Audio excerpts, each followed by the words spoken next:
La présence non duelle se laisse traverser par tous les phénomènes, toutes les couleurs de l'arc-en-ciel, toutes les phases de tous les phénomènes. La présence vit ces phénomènes de l'intérieur également. La présence ressent toutes les souffrances et toutes les jouissances humaines, sans exception. La présence a toutes les pensées, la présence a tous les comportements, sans exception. En même temps, la présence est au-delà ou en deçà ou à côté, toutes les pensées, émotions, comportements qui peuvent bien se produire.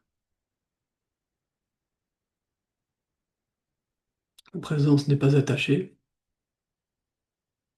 mais elle n'est pas indifférente.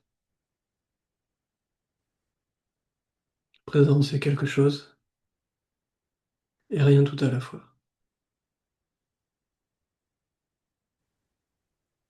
La présence est double, comme on nous enseigne dans le Dzogchen par exemple, qui est une voie non duelle bouddhiste. L'esprit est vide et rayonnant.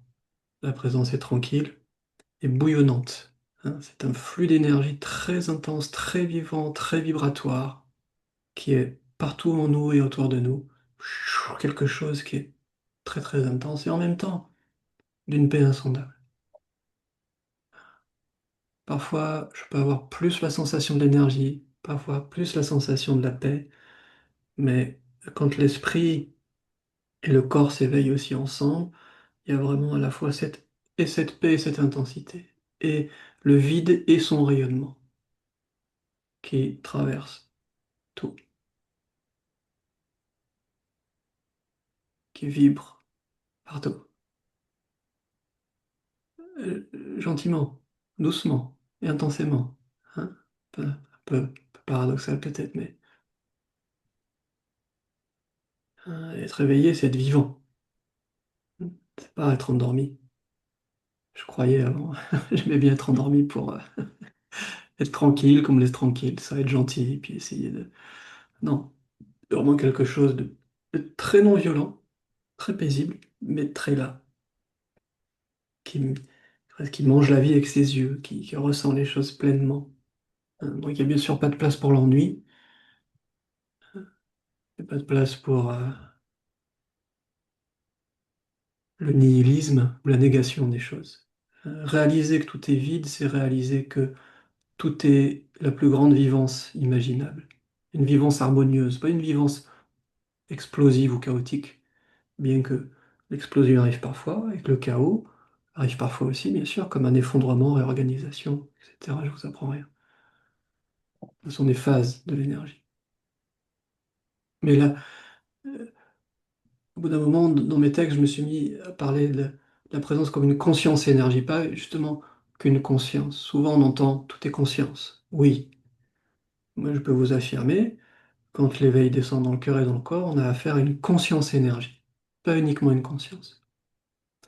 Heureusement, je suis pas fou, je retrouve ça dans les enseignements du Dzogchen, par exemple. Hein.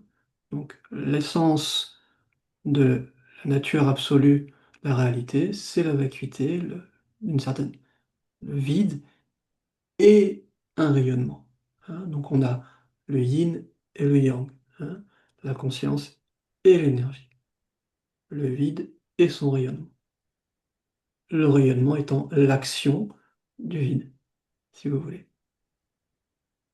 Donc, quand on comprend ça, on change de Dieu. C'est-à-dire que on peut imaginer Dieu, si vous voulez, ou la réalité ultime comme quelque chose d'uniquement paisible et vide, mais c'est faux. Ou c'est une étape.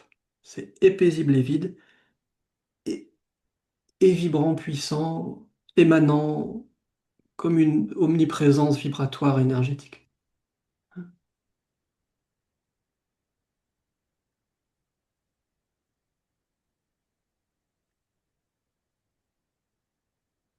C'est pas les vacances, c'est la vivance. Vacances, oui, en termes de, absence de préoccupation et d'espace, vivance, comme un espace vibratoire, quelque chose qui veut être là, j'ai envie de dire, qui veut vivre, qui veut expérimenter, qui est cette curiosité, cet émerveillement. L'émerveillement ne s'arrête pas, c'est le mystère infini.